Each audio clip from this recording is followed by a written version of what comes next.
so that you can relate to this. So now when you're talking about nation, people, restoring our nation. So when you're talking nation, you're talking about the living divine beings manifest in human flesh. And with that natural being, you would refer to in personam jurisdiction.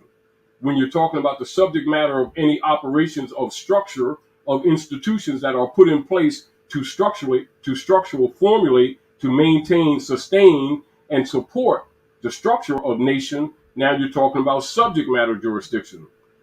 And when you're talking about the restored land or the aggregate land or motherland, etc., that people fly their vixillum on, and vixillum is known as your flag, etc., sometimes referred to as flying your colors, etc., that's territorial jurisdiction.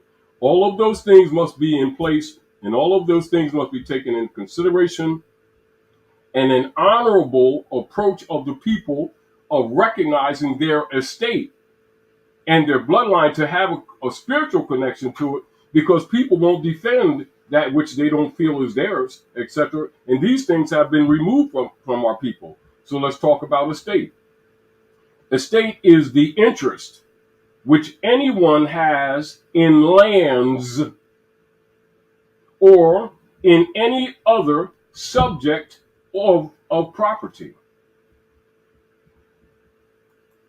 So it is essentially an estate is in lands, tenements, and hereditaments.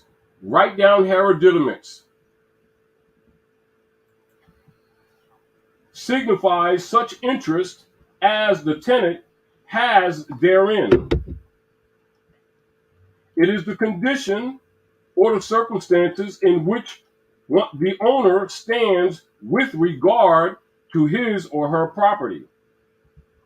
In this sense, quote unquote, estate is constantly used in conveyances in connection with the words, quote unquote, right and rights,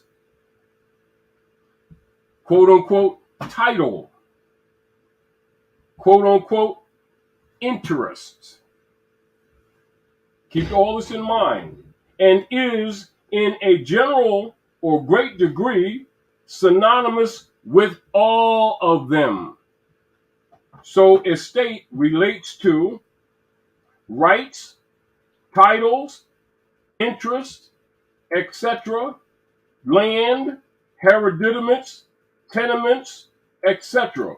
And so now you're talking about making the distinction, which our people need to be aware of what is known as a allodial right of claim, or what is known as aboriginal title, which would be distinguished from mortgages and deeds. There are two different areas. Are we clear? So that's important. And so the degree or the decree of quality, the nature, and the extent of interest which a person has in real property, and comprehend that real property is not what you call real estate. There are two different categories. So in real property is usually referred in to us and as an estate. So when you're making reference to an estate, you're talking about all inheritances. You're talking about all hereditaments, which would include the corporal as well as the incorporeal. Therefore, you're dealing with your traditions and customs that supersede Roman law, that supersede legislated law, but harmonize what is known universally as, quote unquote, the common law. So the common law comes from the customs and traditions of established right of inheritance and hereditaments, which are related to your estate, and often referred to in Asiatic, African, Berber culture and history as the house of. As an example, if you say, like if I'm referring to the estate of Dr. Naila, in African culture, we would call it the house of Naila. And so when you hear that term or that phrase, the house of, you're talking about the estate of. it encompasses so broad an area that the everyday being is not informed of. This is why you see me take so much these positions over the years that I take, because I know these things must be fixed with our people if you're going to repair them or help repair them. Because remember, they themselves must be willing. Because if the will and intent is not there, you're not doing anything but bringing dirt back into your house that needs to be repaired. And so even like you see when Noble Drawley set up the old Canaanite temple, he said, with these lessons, you can get your house in order. So to get your house in order is to get your nation in order. You look at the constructive carpentry and building principles are actually the same. You're just dealing with what is called the corporal and the incorporeal. And thus you would call it the aggregate and the abstract, or the concrete and the spiritual, or the physical and spiritual. Those principles are synonymous in linguistic form to demonstrate both the aggregate or the physical realm of civil operations, as well as the principled law or positive law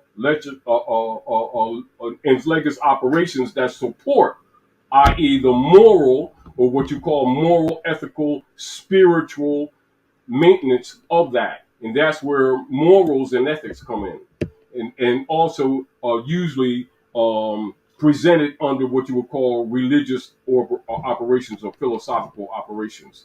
And this is where you have the divine and national movement. It is taking in consideration the natural operations of the divine sovereign right of the human experience.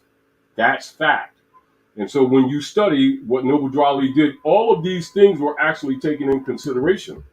And so people often call him Professor Drew. And people who haven't necessarily studied his work intently or analyzed it, including remembering where he said the half has not been told, miss it when they get caught up in the emotional approach that many people take in relationship to Noble Drawley and the Moorish Divine and National Movement. So the hereditament principle of the corporal and the incorporeal must always be taken in consideration. All right. Now, in relationship to estate, we continue.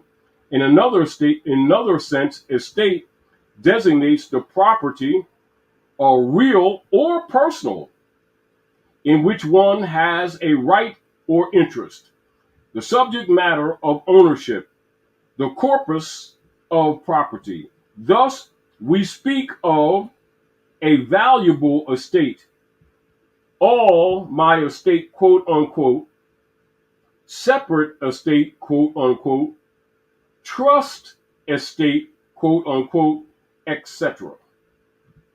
Now, thus, also, estate in its meaning in the classification of property into real estate and personal, quote unquote, estate, etc., is demonstrated over the years in many so-called case laws that will support the actual clear, distinct meaning, causal action in relationship to estate.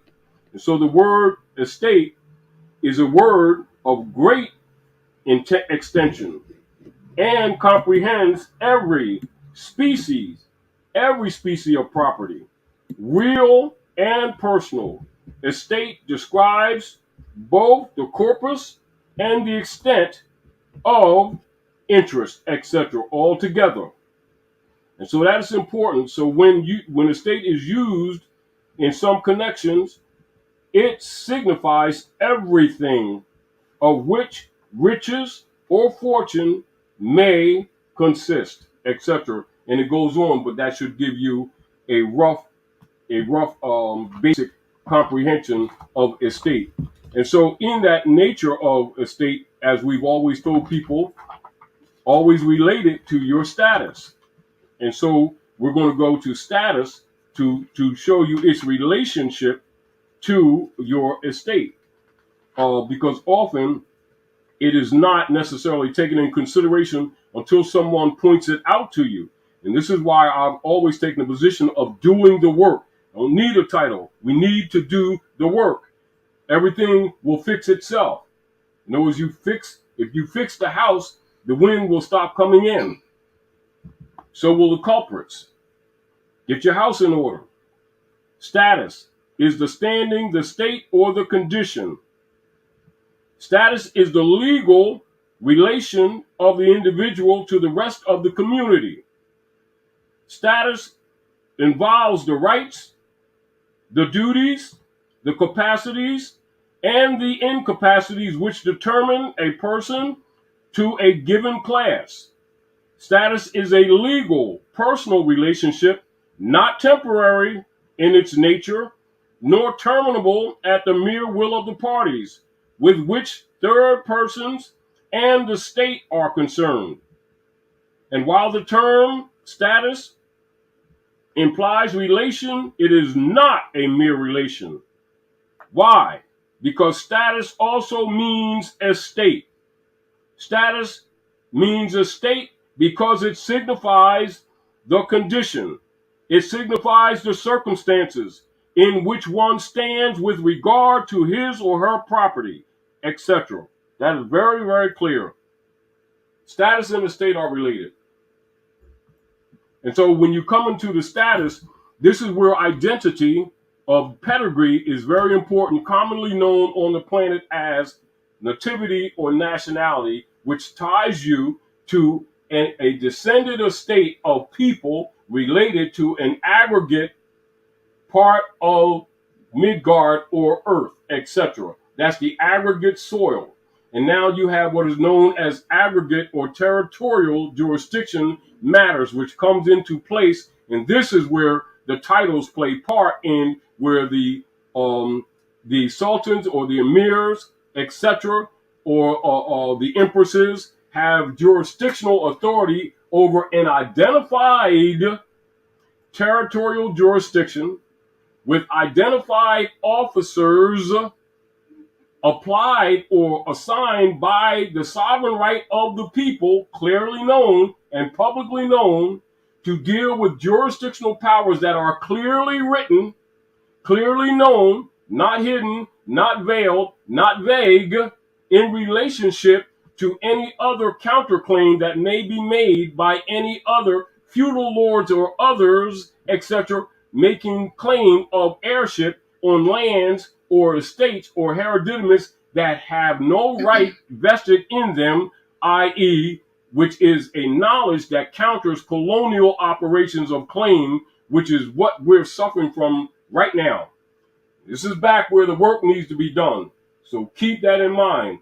So when Noble Drew Ali told the Moors to, if they don't do anything else, declare their nationality, he's actually tying us politically back to our lost estate. But then the knowledge that goes with it, that causes that what you call honorable allegiance, etc., must be in place, that the heirs who would be loosely referred to, and not always properly, but loosely referred to as the nationals, and just sometimes as the subjects or citizens, etc., would have a known pattern or knowledge, documented knowledge of allegiance to that nation state, etc. All of those principles must be in place, and that is part of the healing. So you must know some of these things that were removed from us to put us in this social political position so that we could be vampirized or exploited by colonial operations under the unum sanctum operations, which is in fact not an opinion.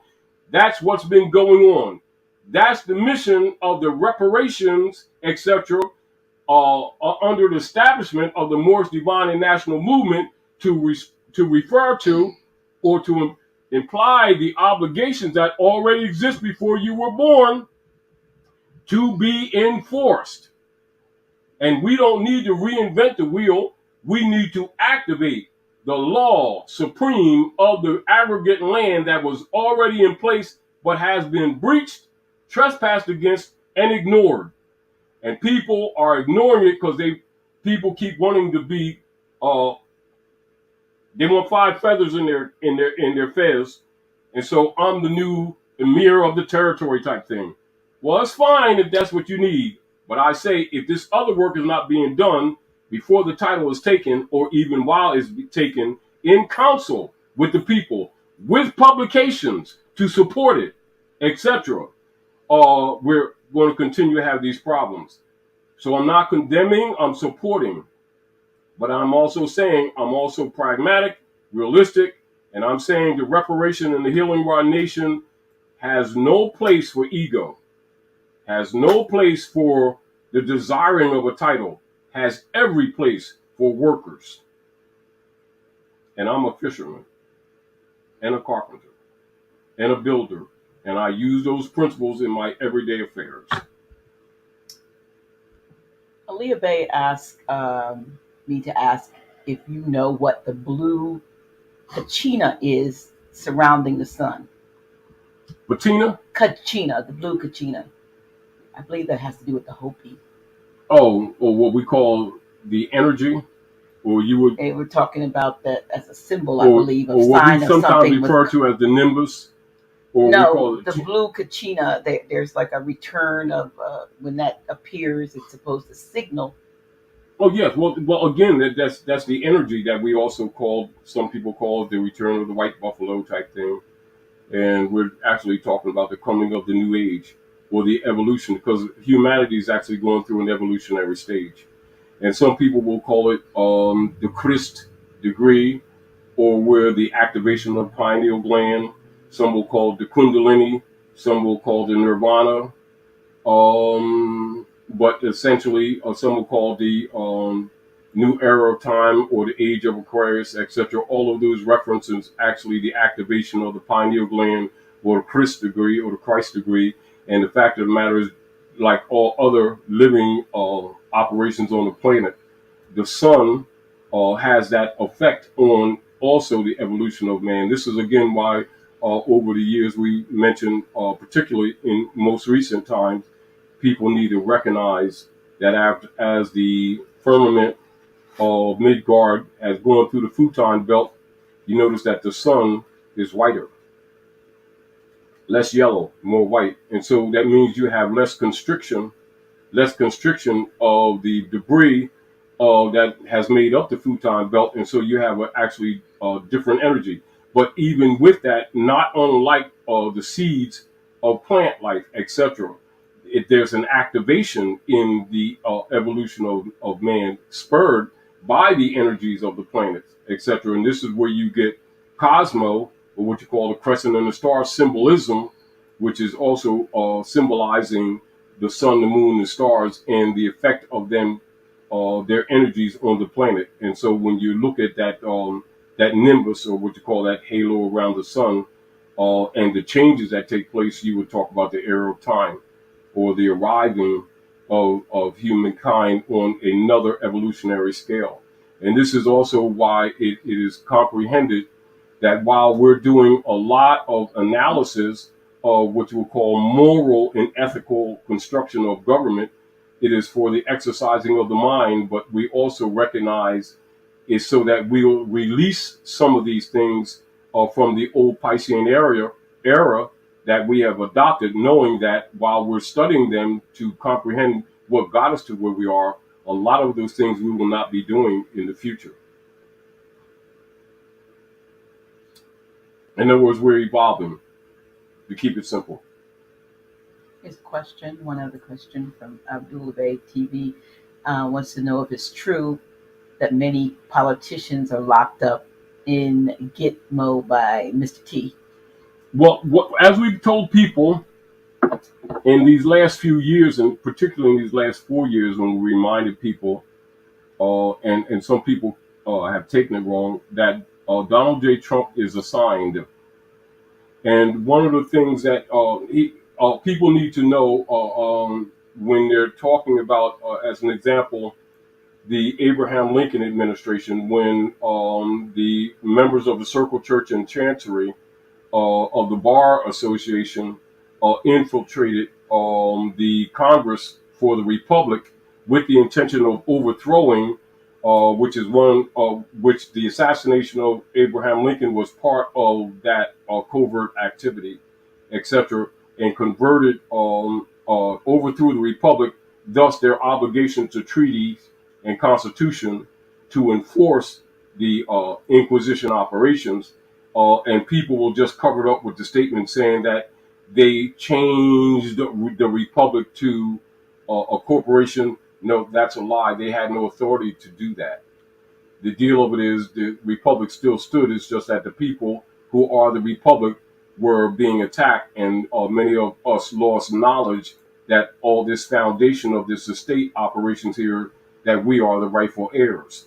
And then we, over the years, have been misdirected by COINTELPRO operatives, which is a later name given to, say, Boule operatives and many of your minions who have been working for Rome, who sent our people on this civil rights march all around the place, Negro citizen BS crap that has actually designed under the 14th constructed amendment that was never properly ratified in order to steal the birthright of the Moors. And under the guise of naturalization, not nationalization, naturalization, from a legal perspective, the Moors lost their nationality. However, I always challenge scholars to prove the existence of a so-called U.S. identity card of citizenship, which never existed. And so there's an implied contract of obligation of service to a de facto corporation political system of body politics of the Bar Association of British Accredited Registry, and thus accepting a debt for national services that were never actually executed, because we cannot be and never were citizens of the U.S. corporation company, but we're in fact under corporal colonial operations right on. And of course, this is where the restoration of the right of estate comes from with the Moorish Divan National Movement, with the restoration of the lost estate of the Moors. And of course, by people not knowing the political background, they have a tendency to look at the Moorish Divan National Movement only from a pseudo religious perspective. And this is why there's, in many instances, a lot of schism that exists within the Moorish movement over these decades, for people having a lack of knowledge of what the real politics are. And they would take a perspective based on leader guys who take positions of sheiks, grand governors, etc., without consideration of the real obligations of diversity of nationality and the distinguishing of the legitimate